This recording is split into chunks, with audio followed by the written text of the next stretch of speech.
ஹாய்ங்க, அனைவருக்கும் வணக்கம். திவ்யா டீச்சிங் சென்டர்லேருந்து நான் உங்கள் திவ்யலட்சுமி. இன்னைக்கு நம்ம 7th டேர்ம் 1ல பாலிட்டி பார்த்துடலாம். ஓகேங்களா? சமத்துவம் என்ன சொல்லியிருக்காங்க? சமத்துவம் என்றால் என்ன?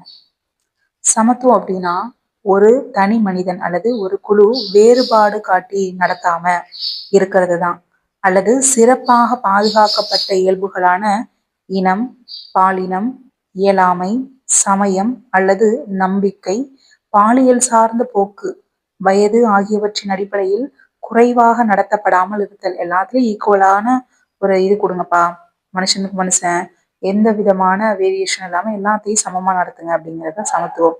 இப்ப இந்த கூற்று ரொம்ப முக்கியங்க. பேராசிரியர் லாஸ்கி அவர்களோட கூற்றுப்படி என்ன சொல்றாங்கன்னா, சமத்துவம் என்பது சமமாக நடத்துவது மட்டுமல்ல, வெகுமதி அளிப்பதிலும் சமத்துவம் இருப்பதாகும். முதலாவதாக சமூக சிறப்புரிமை இல்லாததும், இரண்டாவது என்னன்னா பொதுவான வாய்ப்புகள் அனைவருக்கும் வழங்கப்படுவதும். என்னங்க ஃபர்ஸ்டா என்ன சொல்லியிருக்காரு? சமூக சிறப்புரிமை இல்லாததும், சமூகத்துல சிறப்புரிமை இல்லாதது அப்படிங்கிறாங்க. ரெண்டாவது போதுமான வாய்ப்புகள் அனைவருக்கும் வழங்கப்படுவதும் ஆகும்னு சொல்லியிருக்காங்க. இது சொன்னது யாருங்க? லாஸ்கி.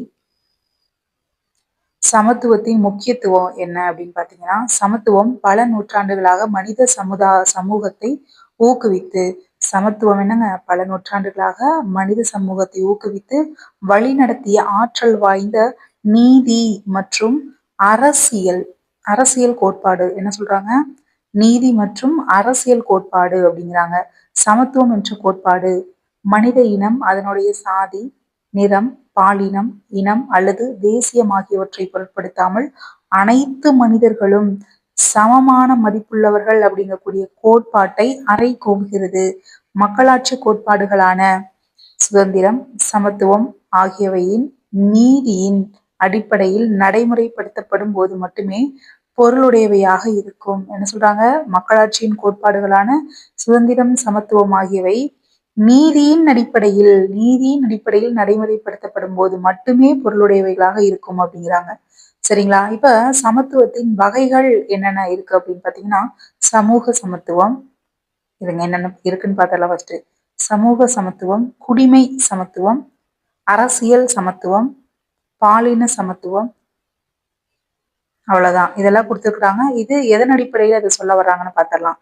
சமூக சமத்துவம் ஒண்ணு இல்ல, அனைத்து குடிமக்களும் சம தகுதியை அடைய உரிமைகள் கொண்டவர்கள் அப்படிங்கிறது தான் சமூக சமத்துவம். எல்லாருக்கும் சமமான எல்லா வாய்ப்புகளும் கிடைக்கணும் அப்படிங்கிறது.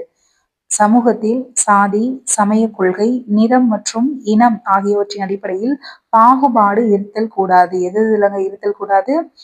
சாதி, சமய கொள்கை, நிறம் மற்றும் இனம், இதுல பாகுபாடு இருத்தல் கூடாது. அனைவரும் தங்களது ஆளுமை மற்றும் நோக்கங்களை அடைவதற்கு சமமான வாய்ப்புகளை பெற்றிருத்தல் வேண்டும். நம்மளோட ஆளுமை, நம்மளோட நோக்கங்கள் எல்லாத்துக்கும் சமமான வாய்ப்புகள், நம்மளுக்கு அதை அடையக்கூடிய வாய்ப்புகள் பெற்றிருக்க வேண்டும்னு சொல்றாங்க. இது என்னன்னு புரிஞ்சுக்கிறது தான் போதும், அது மட்டும் போதும். குடிமை சமத்துவம், அனைத்து குடிமக்களும் குடியியல் உரிமைகளை அடைதல் வேண்டும். எனங்க குடியியல் உரிமைகளை அடைதல் வேண்டும் என்பதே குடிமை சமத்துவம். குடிமக்களிடையே உயர்ந்தோர், தாழ்ந்தோர், ஏழை, பணக்காரர், சாதி மற்றும் சமய கொள்கை ஆகியவை காரணமாக பாகுபாடு இருத்தல் கூடாது. குடிமையில என்னென்னங்க இருக்கக்கூடாதுங்களாமா? குடிமக்களிடையே உயர்ந்தோர், தாழ்ந்தோர், ஏழை, பணக்காரர், சாதி, சமய கொள்கை, இதுல பாகுபாடு இருத்தல் கூடாதுங்கிறாங்க.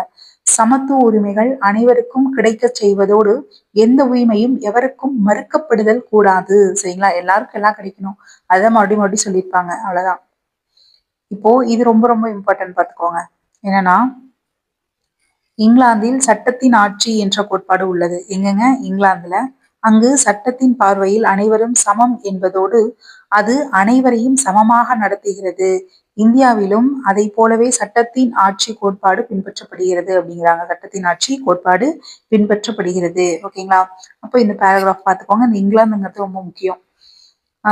சட்டத்தின் ஆட்சி என்ற பதத்தை ஏவி டைசி, யாருங்க? ஏவி டைசி என்ற பிரிட்டிஷ் சட்ட வல்லுநர் வாதுரைத்திருக்காரு. சட்டத்தின் ஆட்சி அப்படிங்கறத பதத்தை வந்துட்டு யாருங்க இது பண்ணியிருக்கா? ஏவி டைசி, பிரிட்டிஷ் சட்ட ஆளுநர். இதுல இம்பார்ட்டனா 2 பார்த்திருக்கோம். அடுத்து அரசியல் சமத்துவம்னா என்னங்க? இந்தியா உள்ளிட்ட அனைத்து மக்களாட்சி நாடுகளும் அவற்றின் குடிமக்களுக்கு அரசியல் உரிமைகளை உறுதியளிக்கிறது. அது என்னென்ன? வாக்களிக்கக்கூடிய உரிமை, பொது அலுவலகத்தில் பங்கு கொள்ளும் உரிமை, அரசை விமர்சனம் செய்யும் உரிமை, இது எல்லாமே கொடுத்திருக்கிறாங்க. குடிமக்கள் அனைவரும் அரசியல் வாழ்வில் தீவிரமாக பங்கெடுப்பதற்கு சமமான வாய்ப்பினை பெற்றிருத்தல் வேண்டும். இந்த உரிமைகள் அனைவருக்கும் வாக்குரிமை என்பதன் அடிப்படையில் மக்களுக்கு கிடைக்கிறது. அதாவது இந்தியால 18 வயது பூர்த்தி அடைந்த அனைவருக்குமே எந்தவித பாகுபாடும் இல்லாமல் வாக்குரிமை அளிக்கப்பட்டுள்ளது. இது ஒரு காமனான விஷயம், உங்களுக்கு எல்லாத்துக்கும் தெரியும். ஆமா தானங்க. இது பாருங்க, இதுதான் இம்பார்ட்டன்ட். 1952 இதுல முதல் பொது தேர்தல்ல இந்தியாவில் பெண்களுக்கு வாக்குரிமை அளிக்கப்பட்டிருக்கு. அப்ப எந்த ஆண்டு, இதை நோட்ஸ் எடுத்து வச்சுக்கணும். ஆனால் சுவிட்சர்லாந்துல 1971 தான் பெண்களுக்கு வாக்குரிமை அளிச்சிருக்காங்க. இந்தியாவில் 25 வயது பூர்த்தி அடைந்த எவரும் தேர்தலில் போட்டியிடலாம். அப்ப 25 வயசு ஆயிடுச்சுனாலே தேர்தல்ல போட்டியிடலாம். அரசை விமர்சிக்கலாம் என்ற உரிமை ஒரு முக்கியமான உரிமை என்பதோடு மக்கள் தங்களது மாறுபட்ட கருத்துக்களை பல்வேறு வகையில் தெரிவிக்கலாம் அப்படிங்கிறாங்க. நாட்டின் பிரதமரின் வாக்கின் மதிப்பும் ஒரு சாதாரண மனிதனின் வாக்கின் மதிப்பும் பொது தேர்தலில் ஒன்றே அப்படின்னு அரசியல் சமத்துவத்தை இதுல சுட்டி காட்டுறாங்க. ஓகேங்களா. பிரதமரா இருந்தாலும் சரி, நம்மளா இருந்தாலும் சரி, நம்ம போடக்கூடிய அந்த ஒரு ஓட்டோட மதிப்புங்கிறது எல்லாமே ஒண்ணுதான். இதுதான் அரசியல் சமத்துவம் அப்படிங்கிறாங்க. பாலின சமத்துவம்னா ஒண்ணும் இல்லைங்க. ஆண் பெண் வேறுபாடு இல்லாம எல்லாத்தையும் ஒரே மாதிரி ஆஹ் இப்ப கம்பெனி ஒவ்வொரு இடத்துல இப்போ ஒரு ஷாப்லயே ஒர்க்குக்கு இருக்காங்க, ஒரு துணிக்கடையில. அங்க பாத்தீங்கன்னா ஆண்களுக்கு ஒரு விதமான சம்பளம், பெண்களுக்கு ஒரு விதமான சம்பளம் இருக்கும். ஆமாதாங்க. அதாவது பாலின சமத்துவம் என்பது ஆண் பெண் இருவரும் வாய்ப்புகள் மற்றும் வளங்களை பெறுதல் ஆகும். பெண்கள் பொருளாதார நடவடிக்கைகளில் பங்கெடுக்கவும் முக்கியமான முடிவுகளை எடுக்கவும் உரிமைகள் கொண்டவர்கள் ஆவார்கள் அப்படின்னு சொல்லியிருக்காங்க. அது போக எல்லாத்துலயும் இருக்கிறாங்க அப்படின்னு சும்மா கதை சொல்லியிருப்பாங்க. இங்க பாத்தீங்கன்னா பெண்களை மேம்படுத்தும் விதமாக உள்ளாட்சி அமைப்புகளை 50% இடஒதுக்கீடு வழங்கப்பட்டிருக்கு. அடுத்து பாலின சமத்துவம் அப்படிங்கிறது பெண்கள், சிறுவர்கள், சிறுமியர் ஆகியோர் சமமான உரிமைகள், வாய்ப்புகள் பெற வேண்டும் என்று கூறுவதோடு அவர்கள் ஒன்று போல நடத்தப்பட வேண்டும் அப்படின்னு யூனிசெஃப் நிறுவனம் சொல்லுது. யூனிசெஃப் நிறுவனம் என்னங்க சொல்லுது? பாலின சமத்துவம் அப்படின்னா பெண்கள், ஆண்கள், சிறுவர், சிறுமியர் இவங்களாம் சமமான உரிமைகள், வாய்ப்புகள் பெற வேண்டும் என்று கூறுவதோடு அவர்கள் ஒன்று போல நடத்தப்படவும் வேண்டும் அப்படின்னு எதுங்க சொல்லுது? யூனிசெஃப் நிறுவனம். இந்த ஐக்கிய நாடுகள் சபை 2017 ஆண்டில் நிலையான மேம்பாட்டிற்கான 17 குறிக்கோள்கள் அப்படிங்கறத குறிப்பிட்டிருப்பாங்க. அதாங்க SDG கோல்ஸ்ன்னு சொல்லிட்டு 17 இருக்கும். அதுல 5வதாக இருக்கக்கூடியதான் இந்த பாலின சமத்துவம். புரியுதுங்களா? ஓகே, இந்த பாக்ஸ் பார்த்தரலாம். 19ஆம் நூற்றாண்டிலிருந்து பல்வேறு முயற்சிகள் பெண்களின் முன்னேற்றத்திற்காக மேற்கொள்ளப்பட்டுட்டு வருது. அதுல கடினமாக இவங்க பெண்களோட சம அந்தஸ்து பெறுறதுக்கு கடினமாக பணியாற்றியவர்கள் யார் யார் அப்படின்னு பாத்தீங்கன்னா ராஜாராம் மோகன் ராய், ஈஸ்வர் சந்திர வித்யாசாகர், தயானந்த சரஸ்வதி, மகாதேவ் கோவிந்த ரானடே, தாராபாய் ஷிண்டே, பேகம் ருகேயா சஹாவத் உஷேன், அதாவது ஃபுல்லா வரும், பேகம் ருகேயா சஹாவத் உஷேன், சாவித்ரிபாய் பூலே, இவங்கெல்லாம் பெண்களுக்கு சம அந்தஸ்து கொடுக்கணும் அப்படின்னு ரொம்ப கடினமாக உழைச்சதாக சொல்லப்பட்டிருக்கு. அடுத்து மனித மாண்பு அப்படின்னா என்னன்னு பாத்தீங்கன்னா இந்த பாக்ஸ் ரொம்ப இம்பார்ட்டன்ட் பாத்துக்கணுங்க. அடுத்து மனித மாண்பு என்பது சுயமரியாதை. மனித மாண்பு அப்படின்னா என்னங்க? சுயமரியாதை தான் மனித மாண்பு அப்படிங்கிறாங்க. அதாவது மனித மாண்புங்கிறது முக்கியமான மனித உரிமைகள் என்பதோடு மட்டுமல்லாமல் இதிலிருந்தே அனைத்து அடிப்படை உரிமைகளும் தோன்றுகின்றன. புரியுதுங்களா? என்னது மனித உரிமைகள் முக்கியமான மனித உரிமை மட்டும் கிடையாதுப்பா, அனைத்து அடிப்படை உரிமைகளுமே இதுல இருந்துதான் ஸ்டார்ட் ஆகுது, தோன்றி இருக்குது அப்படிங்கிறாங்க. மாண்பு என்பது கௌரவமான, மேலான மற்றும் சிறந்த தகுதியாகும். ஒவ்வொரு மனிதனும் சமூகத்தின் ஒரு மதிப்புமிக்க உறுப்பினர் என்பதை கருதுதல் வேண்டும். அடுத்து வாய்ப்பு மற்றும் கல்வியில் சமத்துவம். வாய்ப்பு மற்றும் கல்வியில் சமத்துவம் என்ன சொல்றாங்க? அனைத்து தனி மனிதர்களும் கல்வியினை பெறுவதற்கு வாய்ப்புகளை கொண்டிருத்தல் வேண்டும். அவர்களது ஆளுமையை மேம்படுத்த வாய்ப்புகள் பெற்றிருத்தல் வேண்டும். சமூகத்தில் நாம் சமமாக நடத்தப்படுவதற்கு நமக்கு சமத்துவம் தேவைப்படுகிறது. நாம் சமமாக நடத்தப்பட்டால் மதிப்பையும் மாண்பையும் பெறலாம். ஆமா தானங்க? ஓகே, இது சும்மா ஒரு கதை மாதிரி, இது உங்களுக்கு சும்மா சொன்னாலே போதுமானது. இப்ப இதே பார்த்துக்கோங்க, இம்பார்ட்டன்ட் தான். என்ன சொல்றாங்கன்னா இந்திய அரசியலமைப்பின் சமத்துவம் உலகின் அனைத்து நாடுகளின் அரசியல் அமைப்புகளும் அதன் மக்களுக்கு சமத்துவத்தை உறுதி அளித்துள்ளன. இதே போன்று இந்திய அரசியலமைப்பு அதன் குடிமக்களுக்கு அரசியலமைப்பு சட்டப்பிரிவுகள் 14, 18 இந்த 14 இருந்து 18 மூலமாக சமத்துவத்தை அளிக்கக்கூடியது. அப்போ எந்த ஆர்டிகல்னு பாத்துக்கணும். சட்டத்தின் முன் அனைவரும் சமம் மற்றும் அனைவருக்கும் சட்டத்தின்படி சமமான பாதுகாப்பு என்பது அரசியலமைப்பு சட்டப்பிரிவு 21 மேலும் வலிமைப்படுத்தப்பட்டுள்ளது. என்னங்க, சட்டத்தின் முன் அனைவரும் சமம் மற்றும் அனைவருக்கும் சட்டத்தின்படி சமமான பாதுகாப்பு அப்படின்னு அரசியலமைப்பு 21 ஆர்டிகல் 21 சொல்லியிருக்காங்க. இப்ப பாருங்க, இது ரொம்ப ரொம்ப இம்பார்ட்டன்ட். இதை நான் சாதாரணமா நினைச்சு விட்டுறாதீங்க. இதுல எப்படி இருக்கும் அப்படியே படிச்சு வச்சுக்கோங்க. அடுத்து சட்டப்பிரிவு 14 சட்டத்தின் முன் அனைவரும் சமம் அப்படிங்கிறது உத்தரவாதம் அளிக்கிறது. என்னங்க, சட்டத்தின் முன் அனைவரும் சமம். பாகுபாட்டை தடை செய்கிறது 15 ஆர்டிகல். ஆர்டிகல் 16 பொது வேலை வாய்ப்பில் அனைவருக்கும் சம வாய்ப்பு அளிக்கிறது. ஆர்டிகல் 17 தீண்டாமையை ஒழிக்கிறது. ஆர்டிகல் 18 பட்டங்கள் அளித்து வேறுபடுத்தலை தடை செய்கிறது.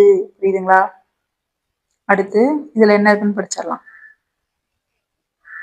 அதாவது எதெல்லாம் பின்பற்றுவது மூலமாக எந்தெந்த வழிகளை பின்பற்றுவதனால சமத்துவத்தை மேம்படுத்தலாம் அப்படிங்கிறாங்க. அனைவரையும் நியாயமாக நடத்தணுங்க. அனைவரையும் உள்ளடக்கிய ஒரு பண்பாட்டினை உருவாக்குதல். புரியுதுங்களா? அனைவரும் வாய்ப்புகள் பெறுவதை உறுதிப்படுத்துதல். எல்லாத்துக்கும் வாய்ப்புகள் கிடைக்கணும். முழு ஆற்றலையும் மேம்படுத்த ஊக்குவித்தல். சட்டம் மற்றும் கொள்கைகளை வகுத்தல், கல்வி. அடுத்து முடிவுரை என்ன சொல்லியிருக்காங்க, இது என்னன்னு காமனா பாத்துக்கிறதா. ஓகேங்களா? முடிவுரை: இந்தியா உலகின் மிகப்பெரிய மக்களாட்சி நாடு. உங்களுக்கு தெரியும் இல்லைங்களா? சமத்துவம், நீதி என்பது மக்களாட்சியின் தூண்கள். இப்ப மக்களாட்சியினுடைய தூண்கள் என்னங்க? சமத்துவம், நீதி. மக்கள் சமமாக நடத்தப்படும் போது நீதி எட்டப்படும். சமத்துவம் என்பது மிகவும் முக்கியமானதாகும். ஏனெனில் அது தனி மனித மாண்பினை தக்க வைக்கிறது. சமூகம் நல்ல முறையில் இயங்குவதற்கு சமத்துவம் ஒரு முக்கியமான கோட்பாடு ஆகும். ஏன்னா சமூகம் நல்ல முறையில இயங்குவதற்கு எல்லாரும் சமமா இருங்கப்பா அப்படிங்கிற மாதிரி சொல்லியிருக்காங்க. சுருக்கம் என்ன சொல்லியிருக்காங்க, சுதந்திரம், சமத்துவம் என்பது மக்களாட்சியின் 2 அடிப்படை கோட்பாடுகள். இதனால பார்த்துக்கணும். சுதந்திரமும் சரி, சமத்துவமும் சரி என்ன சொல்றாங்க, மக்களாட்சியின் 2 அடிப்படை கோட்பாடுகள். அனைத்து மக்களும் சட்டத்தின் முன்பாக சமம். அனைவருக்கும் அரசியல் வாழ்வில் பங்கேற்க சமமான வாய்ப்புகள் வழங்கப்படுதல் வேண்டும். குடியியல் உரிமை என்பது சட்டத்தின் முன் அனைவரும் சமம் அப்படிங்கக்கூடியதான் இந்த குடியியல் உரிமை. பாலின சமத்துவம் என்பது ஆண் பெண் இருவரும் சமமாக நடத்தப்பட வேண்டும் அப்படிங்கிறத சொல்றதுதான் பாலின சமத்துவம். இது SDGல 5வது கோலாக சொல்லப்பட்டிருக்கு. அரசின் பல்வேறு சட்ட செயல்பாடுகள் பாலின சமத்துவத்தை நோக்கமாக கொண்டுள்ளன. இந்த கலைச்சொற்களும் பார்த்து வச்சுக்கோங்க, சரிங்களா? ஏன்னா நம்மளுக்கு தமிழ்ல கலைச்சொல் இருக்கு இல்லைங்களா, அதுக்கு இதையுமே பார்த்து வச்சுக்கோங்க. சமத்துவம், ஈக்குவாலிட்டி, சட்டத்தின் ஆட்சி, ரூல் ஆஃப் லா, முடியாட்சி, மொனார்ச், அப்புறம் சலுகைகள், ப்ரிவிலேஜ், பாகுபாடு, டிஸ்கிரிமினேஷன். சரிங்களா? ஓகே, இதை வச்சே நீங்க அந்த புக் பேக் ஆன்சர் போடுறீங்க அப்படின்னா இந்த பாடம் புரிஞ்சதுனா, அதாவது இந்த பாடம் புரிஞ்சிருந்தா மட்டும்தான் இந்த புக் பேக் ஆன்சர் உங்களால போட முடியும். புரியுதுங்களா? சரிங்க. அடுத்து அரசியல் கட்சிகள் பார்த்திடலாம். அரசியல் கட்சிகள்ல என்ன, எப்படியெல்லாம் போட்டி தேர்தலில் சின்னங்களை எப்படி தேர்ந்தெடுக்கிறாங்க, எத்தனை சதவீதம் அப்படிங்கறத பத்தி இதுல கொடுத்துருப்பாங்க, பார்த்திடலாம். அதாவது ஸ்டார்டிங் ஸ்டேஜ்ல பாத்தீங்கன்னா பேரரசர்களும் அரசர்களும் தான் ஆட்சி செஞ்சுட்டு வந்திருக்கிறாங்க. அரசர் அப்படிங்கிறவரு சட்டம் இயற்றுதல், நிர்வாகம், நீதி வழங்குதல் இதுல தலைமையிடமாக இருந்ததே நம்ம அரசர் தான் அப்படிங்கிறாங்க. சரிங்களா? அரசர் என்னங்க சொல்றாங்க, சட்டம் இயற்றுவார், அவர் ஒருத்தரே எல்லா வேலையும் பண்ணிடுவாரு. நிர்வாகம் அவர் ஒருவரின் கையில் மட்டுமே இருந்தது. மக்களின் நலன் என்பது அரசை பொறுத்திருக்கிறது. மக்கள் நல அரசு. ஓகேங்களா? அது முழுக்க முழுக்க அரசரை சார்ந்துதான் இருக்கிறது. மக்கள் அரசருக்கு எதிராக செயல்படும் உரிமை பெற்றிருக்கவில்லை. சரிங்களா? பின்னர் அந்நிய நாடுகள் இந்தியாவை குடியேற்ற நாடாக உருவாக்கின. குடியேற்ற நாடுகள் பின்னர் சுதந்திர நாடுகளாக அறிவிக்கப்பட்டன.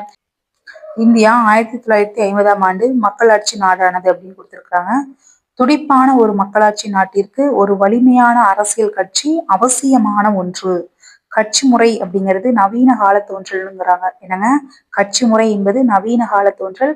மக்களாட்சியில் மக்கள் எந்த செயல்பாடுகள் குறித்தும் தங்களது கருத்துக்களை வெளியிடலாம். மக்களாட்சியில மக்கள் எந்த செயல்பாடுகள் குறித்தும் தங்களது கருத்துக்களை வெளியிடலாம் அப்படின்னு சொல்லியிருக்காங்க. ஓகே, இதுல இப்ப இது ரொம்ப முக்கியம், பாத்துக்கோங்க. அந்த இயர் மட்டும் பாத்துக்கோங்க. அரசியல் கட்சி அப்படின்னா என்னங்க? அரசியல் கட்சிகள் என்பவை தன்னார்வத்தோடு ஏற்படுத்தப்பட்ட தனி மனிதர்களின் அமைப்பு. என்னங்க, தன்னார்வத்தோடு ஏற்படுத்தப்பட்ட தனி மனிதர்களின் அமைப்பு தான் அரசியல் கட்சி. இவை பரந்த கருத்தியல் அடையாளங்களோடு சில கொள்கைகளை ஏற்றுக்கொண்டு சமூகத்திற்கான திட்டங்களையும் நிரல்களையும் வடிவமைக்கின்றன. திட்டம், நிரல் இதெல்லாமே வடிவமைக்குது. அரசியல் கட்சிகள் மக்களின் ஆதரவை பெற்று தேர்தலில் வெற்றி பெறுவதன் மூலமாக அவங்களோட கொள்கைகளை வந்துட்டு நடைமுறைப்படுத்துறாங்க. இது என்ன நடக்குதோ அதை வந்து அப்படியே கொடுத்துருக்காங்க. சரிங்க. அளவு, அமைப்பு, கொள்கை ஆகியவற்றின் அடிப்படையில் வேறுபடுகின்றன. எந்த ஒரு அரசியல் கட்சியும் பின்வரும் 3 அடிப்படை அங்கங்களை கொண்டிருக்கும். என்னென்னங்க? தலைவர், செயல் உறுப்பினர்கள், தொண்டர்கள். அப்போ இவங்க 3 பேரையும் வந்துட்டு கொண்டிருக்கும். என்னென்ன அங்கம்? 3 அங்கம் என்னென்ன நல்லா பார்த்துக்கணும். தலைவர், செயல் உறுப்பினர், தொண்டர். அடுத்து அரசியல் கட்சியின் முக்கியத்துவம். அரசியல் கட்சிகள் மக்களாட்சியின் முதுகெலும்பு. அப்போ மக்களாட்சியின் முதுகெலும்பு எதுங்க? அரசியல் கட்சிகள். இதுலயே அப்படியே ஒவ்வொரு ஒன் வேர்டா வந்துட்டே இருக்கும் பாருங்க. அரசியல் கட்சிகள் மக்களாட்சியின் முதுகெலும்பு. அரசியல் கட்சிகள் முறையாக அமைக்கப்பட்ட அரசாங்கத்தின் ஒரு பகுதியாக இல்லாமல் அரசாங்கத்தை அமைக்கும் முக்கியமான காரணிகளாக இருக்கின்றன. அரசியல் கட்சிகள் முறையாக அமைக்கப்பட்ட அரசாங்கத்தின் ஒரு பகுதியாக இல்லாமல் அரசாங்கத்தை அமைக்கும் ஒரு பகுதி இல்ல, அது ஒரு முக்கிய காரணி அப்படிங்கிற மாதிரி சொல்றாங்க. அடுத்து கட்சிகள். கட்சிகள் வந்துட்டு எதுக்கு பாலமா இருக்கும் அப்படின்னு பாத்தீங்கன்னா, குடிமக்களுக்கும் கொள்கை வகுப்பாளர்களுக்கும் இடையில் பாலமாக சேவை செய்வதுதான் இந்த கட்சிகள். அப்போ ரொம்ப இம்பார்ட்டன்ட் அது. குடிமக்களுக்கும் அந்த கொள்கை வகுப்பாளர்களுக்கும் இடையில பாலமாக சேவை செய்யறதுதான் கட்சிகள். ஒரு கட்சி அங்கீகரிக்கப்படுவது எப்படி அப்படின்னு பார்த்தோம்னா, 5 ஆண்டுகளுக்கு அந்த கட்சி அரசியல் செயல்பாடுகளில் ஈடுபட்டிருக்க வேண்டும். அக்கட்சி வேட்பாளர்கள் குறைந்தபட்சம் 6% வாக்குகளை இறுதியாக நடைபெற்ற பொது தேர்தலில் பெற்றிருத்தல் வேண்டும். எத்தனை சதவீதம்? இந்த 2 பாயிண்ட்டையும் நல்லா படிச்சுக்கோங்க. 5 ஆண்டுகளாக அந்த கட்சி அரசியல் செயல்பாடுகள்ல இருக்கணும். அந்த கட்சி வேட்பாளர்கள் குறைந்தபட்சம் 6% வாக்குகளை இறுதியாக நடைபெற்ற பொது தேர்தல்ல பெற்றிருத்தல் வேண்டும். எத்தனைங்க? 6%. அதுவும் இறுதியாக நடைபெற்ற பொது தேர்தல். அடுத்து அரசியல் கட்சிகளின் பண்புகள். அரசியல் கட்சிகள் என்பது பொதுவான குறிக்கோள்கள் மற்றும் பகிர்ந்தளிக்கப்பட்ட மதிப்பீடுகளை கொண்ட மக்கள் குழுக்களாக இருக்கிறது. அரசியல் கட்சிகள்னா என்னங்க? பொதுவான குறிக்கோள், பகிர்ந்தளிக்கப்பட்ட மதிப்பீடுகளை கொண்ட மக்கள் குழுக்களாக இருக்குது. தமக்கென கொள்கை, திட்டங்களை கொண்டிருக்கிறது. அரசியல் அமைப்பின் வழியாக மட்டுமே அதிகாரத்தை கைப்பற்ற முயற்சிக்கின்றன. அரசியல் அமைப்பின் வழியாக மட்டுமே அதிகாரத்தை கைப்பற்ற முயற்சிக்கின்றன. தேசிய மற்றும் தேசிய நலன்களை மேம்படுத்த முயற்சிக்கின்றன. என்னங்க? தேசிய மற்றும் தேசிய நலன்களையும் மேம்படுத்த முயற்சிக்கின்றது.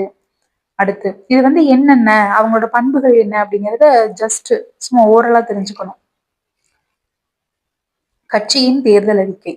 தேர்தலுக்கு முன்பான பரப்புரையில் வேட்பாளர்கள் தங்களது கட்சி ஆட்சிக்கு வந்தால் மேற்கொள்ளப்படும் திட்டங்கள், கொள்கைகள், அதான் சொல்றாங்க இல்லைங்க, நான் மிக்சி தருவேன், கிரைண்டர் தருவேன், 2000 ரூபாய் தருவேன், பேங்க் அக்கௌண்ட்ல பெண்களுக்கு தருவேன், அந்த மாதிரி ஒவ்வொருத்தரும் ஒவ்வொரு பரப்புரை செய்வாங்க. அதான் சொல்றாங்க. அடுத்து கட்சி முறைகளின் வகைகள். இது ரொம்ப ரொம்ப இம்பார்ட்டன்ட், பார்த்துக்கணும், நல்லாவே படிச்சு வச்சுக்கணும். 3 வகையான கட்சி முறைகள் இருக்கு.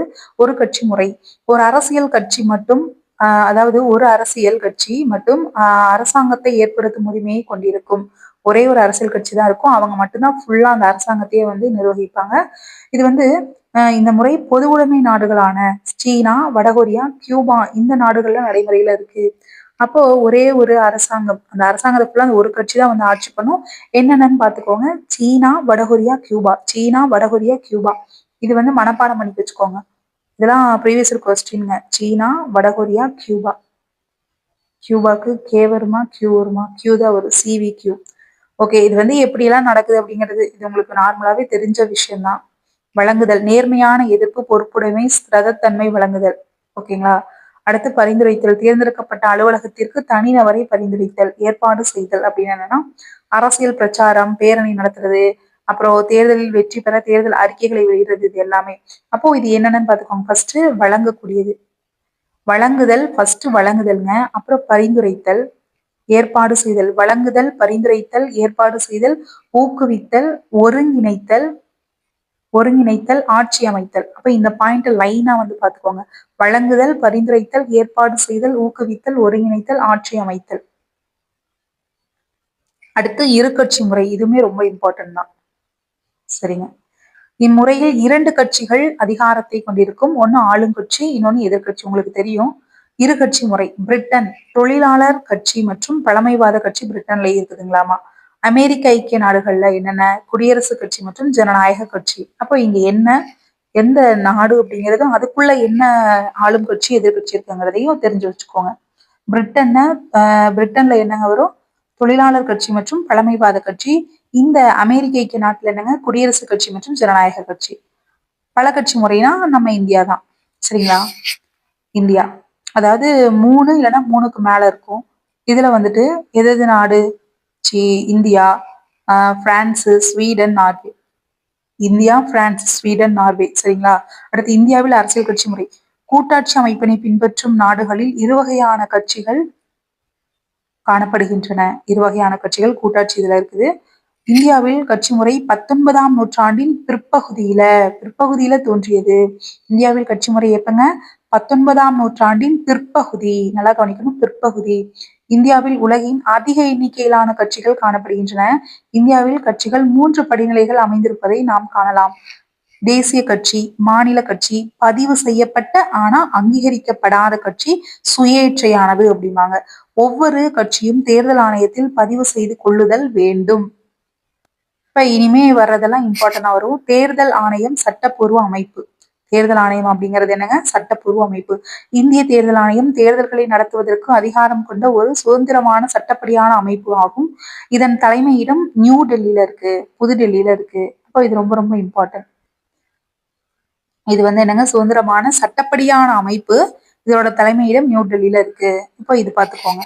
இந்திய அதாவது ஒரு அரசியல் கட்சியை தோற்றுவிப்பது எப்படி? இந்திய தேர்தல் ஆணையத்தின் பதிவு செய்து கொள்ளுதல் வேண்டும். ஃபர்ஸ்ட் பதிவு செஞ்சுக்கணும். குறைந்தபட்சம் 100 உறுப்பினர்கள், அவர்கள் ஒவ்வொருவரும் வாக்காளர் அட்டை கொண்டிருத்தல் வேண்டும். 100 உறுப்பினர்கள், அவர்கள் ஒவ்வொருவருமே வாக்காளர் அட்டையை கொண்டிருக்க வேண்டும்.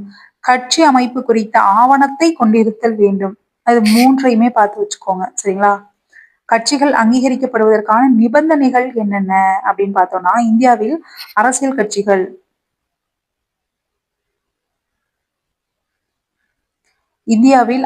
கட்சிகளை அங்கீகரிப்பதற்கு இந்திய தேர்தல் ஆணையம் சில விதிமுறைகள் வந்துட்டு சொல்லியிருக்கு. என்னென்னு பார்க்கலாம் வாங்க. தேசிய கட்சி அப்படின்னா மக்களவை தேர்தலில் அல்லது 4 மாநிலங்களுக்கான சட்டமன்ற தேர்தலில், மக்களவை தேர்தல் அல்லது 4 மாநிலங்களுக்கான சட்டமன்ற தேர்தலில் செல்லத்தக்க மொத்த வாக்குகளில் ஒரு கட்சி 6% வாக்குகளை பெற்றிருக்க வேண்டும்.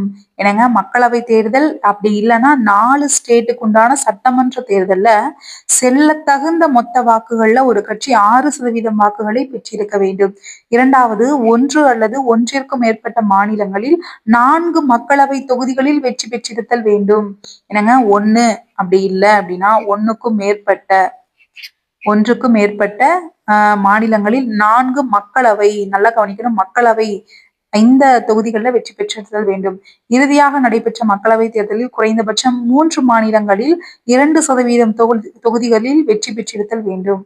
இறுதியாக நடைபெற்ற மக்களவை தேர்தலில் குறைந்தபட்சம் 3 மாநிலங்களில் 3ல 2% தொகுதிகளில் வெற்றி பெற்றிருக்கணும். ஓகேங்களா? 3ல 2%.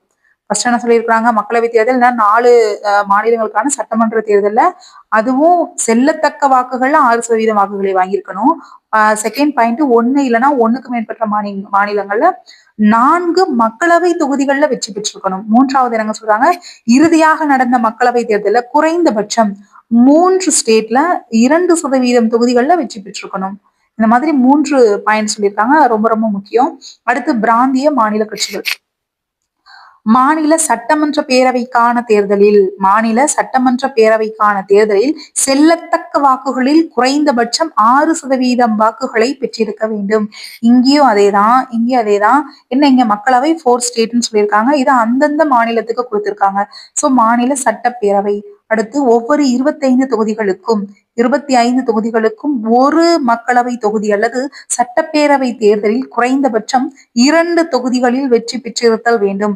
மக்களவை தொகுதி அப்படின்னா 1ங்க, சட்டப்பேரவை தேர்தல் அப்படின்னா குறைந்தபட்சம் 2 தொகுதிகளாவது நீங்க ஜெயிச்சிருக்கணும் அப்படிங்கிறாங்க. அப்ப என்ன சொல்றாங்க? 25 தொகுதிகளுக்கும் ஒரு மக்களவை தொகுதி, 25லைக்கும். ஓகே. அடுத்து சட்டப்பேரவை மொத்த தொகுதிகளில் குறைந்தபட்சம் 3% தொகுதிகளில் வெற்றி பெற்றிருக்க வேண்டும். என்ன சொல்றாங்க? சட்டப்பேரவையில் மொத்த தொகுதிகளில் குறைந்தபட்சம் 3% தொகுதிகளில் வெற்றி பெற்றிருத்தல் வேண்டும். இது அப்படியே வந்து ஃபுல்லா மனப்பாடம் பண்ணி வச்சுக்கோங்க. மாநில சட்டப்பேரவை தேர்தலில் செல்ல தகுந்த வாக்குகள் 6%, 25 தொகுதிகளுக்கும் ஒரு மக்களவை தொகுதி அல்லது சட்டப்பேரவை தேர்தலில் குறைந்தபட்சம் 2, 25ல ஒரு மக்களவை தொகுதி, அப்படி இல்லைன்னா சட்டப்பேரவையில 2, குறைந்தபட்சம் 2 அப்படின்னு இருக்காங்க. சட்டப்பேரவையில் மொத்த தொகுதிகள்ல குறைந்தபட்சம் 3% தொகுதிகளில் வெற்றி பெற்றிருக்க வேண்டும். அடுத்து சுயேட்சை வேட்பாளருக்கு பெரிய கண்டிஷன் இருக்காது. இவர் எந்த கட்சி சேராமல் தானாக மக்களவை அல்லது மாநில சட்டமன்ற தேர்தலில் போட்டியிடும் நபர், அவ்வளவுதான். தானாகவே முன்வந்து போட்டியிடக்கூடியவர். அடுத்து அங்கீகரிக்கப்பட்ட கட்சிகள். மேலே தெரிவித்த நிபந்தனைகளை பூர்த்தி செய்த கட்சிகள் அங்கீகரிக்கப்பட்ட கட்சிகள்னு சொல்றாங்க. அவற்றிற்கு தேர்தல் ஆணையத்தால் சின்னம் அப்படிங்கறத ஒண்ணு ஒதுக்குவாங்க. பதிவு செய்யப்பட்ட ஆனால் அங்கீகரிக்கப்படாத அரசியல் கட்சி தாங்கள் விரும்பும் சின்னத்தில் தேர்தலில் போட்டியிட முடியாது. புரியுதுங்களா? இத்தகைய கட்சி தேர்தல் ஆணையத்தால் அறிவிக்கப்படும் தேர்தல் குழுவில் உள்ள ஏதேனும் ஒரு சின்னத்தை வந்துட்டு இது பண்ணிக்கலாம். ஏன்னா அங்கீகரிக்கப்படலை இல்லைங்களா அந்த கட்சி, அதனால. சோ நெக்ஸ்ட் இப்ப இது பார்த்திடலாம். தேர்தல் குழு சின்னங்கள் 1968 இந்த வருஷத்துல தேர்தல் சின்னங்கள் ஆணையின்படி ஒதுக்கப்பட்ட சின்னங்கள், ஒதுக்கப்படாத சின்னங்கள்னு 2 வகை இருக்கு. ஒதுக்கப்பட்ட சின்னம்னா என்ன அப்படின்னா அங்கீகரிக்கப்பட்ட அரசியல் கட்சிக்கு மட்டுமே அப்படிங்கக்கூடியது பொருள்படும். அடுத்து ஒதுக்கப்படாத சின்னம் அப்படிங்கிறது அங்கீகரிக்கப்படாத கட்சிகளுக்கு மட்டும் ஒதுக்கக்கூடிய சின்னம். பெரும்பான்மை கட்சினா உங்களுக்கு என்னன்னு தெரியும், யார் ஜாஸ்தியா ஓட்டு வாங்கியிருக்காங்களோ அவங்க ஜெயிச்சிருவாங்க. சிறிய கட்சினா வேட்பாளர்கள் எண்ணிக்கை குறைவான எண்ணிக்கை கொண்டது. இது ரொம்ப கதை மாதிரி இருக்கும். எதிர்கட்சினாலும் உங்களுக்கு தெரியும் இல்லைங்களா? சரிங்க. அந்த எதிர்கட்சியில ஒரு இம்பார்ட்டன்ட் பாயிண்ட் மட்டும் பார்த்துக்கோங்க. அரசால் செயல்படுத்தப்படாத விவகாரங்கள் குறித்து அதன் முக்கியத்துவத்தை வெளிப்படுத்தும்.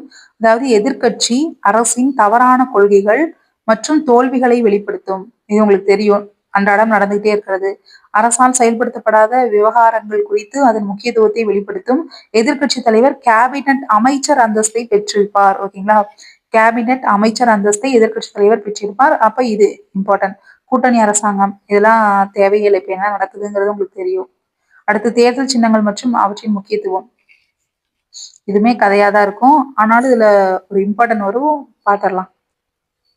கதையை சும்மா வாசிக்கிறேன், இம்பார்ட்டன்டா 2-3 டைம் சொல்றேன். சரிங்களா? ஓகேங்க. தேர்தல் சின்னம் என்பது அரசியல் கட்சிகளுக்கு வழங்கப்படும் அங்கீகரிக்கப்பட்ட சின்னம். ஓகே, தெரியுங்க. அது தேர்தலில் ஒரு முக்கிய பங்கினை வகிக்கிறது. தேர்தல் சின்னங்கள் வாக்காளர்களால் எளிதில் அடையாளம் காணவும், புரிந்து கொள்ளவும், நினைவில் கொள்ளவும் மற்றும் அங்கீகரிக்கவும் உதவுகிறது. விலங்குகளின் சின்னங்களை வழங்குவதை தேர்தல் ஆணையம் நிறுத்தியுள்ளது. அப்போ இது இம்பார்ட்டன்ட். விதிவிலக்கான யானை மற்றும் சிங்கம் ஆகிய சின்னங்கள் மட்டுமே, விதிவிலக்கினங்க யானை, சிங்கம் இதை மட்டும் வழங்கியிருக்காங்க. தேசிய அளவிலான அங்கீகரிக்கப்பட்ட கட்சிகளின் சின்னம் நாடு முழுவதும் ஒன்றாக இருக்கும். இத்தகைய சின்னங்கள் வேறு எந்த கட்சிக்கும் அல்லது சுயேட்சை நபருக்கும் ஒதுக்கப்பட மாட்டாது. இது ஃபுல்லா, அதாவது தேசிய அளவுல சொல்றாங்க. சரிங்களா? மாநில கட்சிகளுக்கு அதாவது நல்லா கவனிக்கணும், மாநிலத்துக்கு தேசியத்துக்கு என்னென்னங்கிறது. மாநில கட்சிகளுக்கு அந்த குறிப்பிட்ட மாநிலத்தில் பயன்படுத்துவதற்கு ஏதுவாக சின்னம் ஒதுக்கீடு செய்யப்படும். இதனை வேறு எந்த கட்சியும் அந்த குறிப்பிட்ட மாநிலத்தில் பயன்படுத்த இயலாது. அங்க யூஸ் பண்ண முடியாது, அவங்களோட ஸ்டேட்லயே இன்னொரு ஆள் யூஸ் பண்ண முடியாது. ஆனா பல்வேறு மாநிலங்களில் உள்ள மாநில கட்சிகள் தங்களது மாநிலங்களில் இதே போன்ற சின்னத்தை யூஸ் பண்ணிக்கலாம். அந்தந்த ஸ்டேட்ல இருக்கிறவங்க தான் யூஸ் பண்ணக்கூடாது ஒழிய மத்த ஸ்டேட் யூஸ் பண்ணிக்கலாம். உதாரணமாக மகாராஷ்டிராவில் சிவசேனை கட்சி, ஜார்க்கண்ட் மாநிலத்தில் ஜார்க்கண்ட் முக்தி மோர்ச்சா ஆகிய கட்சிகள் வில் மற்றும் அம்பு இந்த சின்னத்தை யூஸ் பண்றாங்க. அப்போ இது பாத்துக்கோங்க, மகாராஷ்டிரால இருக்கக்கூடிய சிவசேனை கட்சி, ஜார்க்கண்ட் மாநிலத்தில் ஜார்க்கண்ட் முக்தி மோர்ச்சா, இந்த 2 கட்சியுமே வில் மற்றும் அம்புடன் கூடிய சின்னத்தை யூஸ் பண்றாங்க. ஓகே, தேசிய கட்சி, மாநில கட்சி ஒரு ஒப்பீடு பாத்திரலாம். சரிங்களா? தேசிய கட்சி அப்படிங்கிறது இந்தியா முழுவதும் நடைபெறும் தேர்தல்களில் போட்டியிடும் அரசியல் கட்சி, உங்களுக்கு தெரிஞ்சதுதான். மாநில கட்சி அப்படின்னா ஒரு மாநிலத்திற்குள் நடைபெறும் பல்வேறு தேர்தல்களில் போட்டியிடும் அரசியல் கட்சி. தேசிய கட்சி குறைந்தபட்சம் 4 மாநிலங்களில் வலிமையுடையதாக இருக்க வேண்டும். எவ்வளவுங்க? 4 ஸ்டேட்டுங்க. இது 1 அல்லது 2 மாநிலங்களில் வலிமையுடையதாக இருக்க வேண்டும். 1 or 2. இது 4, இது 1 or 2. அடுத்து தனக்கென பிரத்யேகமான சின்னத்தை நாடு முழுவதும் கொண்டிருக்கும். இது அங்கீகரிக்கப்பட்ட ஒரு சின்னம் ஒதுக்கீடு செய்யப்பட்டிருக்குமானால் இத்தகைய சின்னம் வேறு ஒரு கட்சி வேற ஒரு மாநிலத்தில் யூஸ் பண்ணிக்கலாம். அடுத்து 4th பாயிண்ட் பாருங்க. மாநில, தேசிய மற்றும் சர்வதேச விவகாரங்களை தீர்த்து வைக்கிறது. பிராந்திய மற்றும் மாநில நலன்களை வலியுறுத்தக்கூடியது. இது வந்து பாத்தீங்கன்னா மாநில, தேசிய, சர்வதேச விவகாரங்களை தீர்த்து வைக்கிறது. தேசிய கட்சிகளும் மாநில கட்சிகளும் நாட்டின் வளர்ச்சியை தூண்டுகின்றன, மக்களின் நலனுக்காக பாடுபடுகின்றன. அவ்வளவுதான், முடிஞ்சுங்க. இப்ப இது பார்த்தரலாம். என்ன கொடுத்திருக்காங்க? நவீன காலம் என்பது பெரிய சமூகத்தையும் அதிக மக்கள் தொகையையும் கொண்டதாகும். கட்சி முறை என்பது நவீன காலத்தின் தோன்றல் அப்படிங்கிறாங்க. கட்சி முறை ஆல்ரெடி நம்ம முன்னாடி பார்த்தோம் இல்லைங்களா? பரந்த பொது நலனோடு உள்ள ஒரு குழுவில் தேர்தலில் வெற்றி பெற்று அரசாங்கத்தை கட்டுப்படுத்தவும் அதன் கொள்கைகளின் மீது செல்வாக்கை செலுத்தவும் முடியும். பொதுவாக 3 வகையான கட்சி முறைகள் இருக்கு. ஒரு கட்சி முறை, இருகட்சி முறை, பலகட்சி முறை. இந்தியாவில் பலகட்சி முறை நடைமுறையில் உள்ளது. கட்சியில் உறுப்பினராக இல்லாத ஒருவர் தேர்ந்தெடுக்கப்படலாம். அவ்வாறு தேர்ந்தெடுக்கப்படுபவர் சுயேட்சை உறுப்பினர் அப்படிங்கிறாங்க. சுதந்திரமான நியாயமான தேர்தலை நடத்துவதற்கு தேர்தல் ஆணையம் இருக்கு. அவ்வளவுதாங்க. இது பார்த்துக்கோங்க. மக்களாட்சினா டெமோக்ரஸி, தேர்தல் அறிக்கைனா எலெக்ஷன் மேனிஃபெஸ்டோ. நல்லா பார்த்துக்கோங்க. இதைய எதிர்கட்சினா ஆப்போசிஷன் பார்ட்டி. அடுத்து கூட்டாட்சி அமைப்பு, ஃபெடரல் சிஸ்டம், தேர்தல் ஆணையம், எலெக்ஷன் கமிஷன், தேர்தல் சின்னங்கள், எலக்ட்ரல் சிம்பிள்ஸ். அடுத்து கேபினெட் அமைச்சர், ஓகே, கேபினெட் மினிஸ்டர். இது வந்து எதிர்கட்சி தலைவர் பார்த்துருக்கோம் இல்லைங்களா? ஓகே, நம்ம மேல பார்த்ததுதான் மறுபடியும் இங்க கொடுத்து வச்சிருப்பாங்க. அந்த கேள்விக்கான ஆன்சரை நீங்களே வந்து கண்டுபிடிங்க.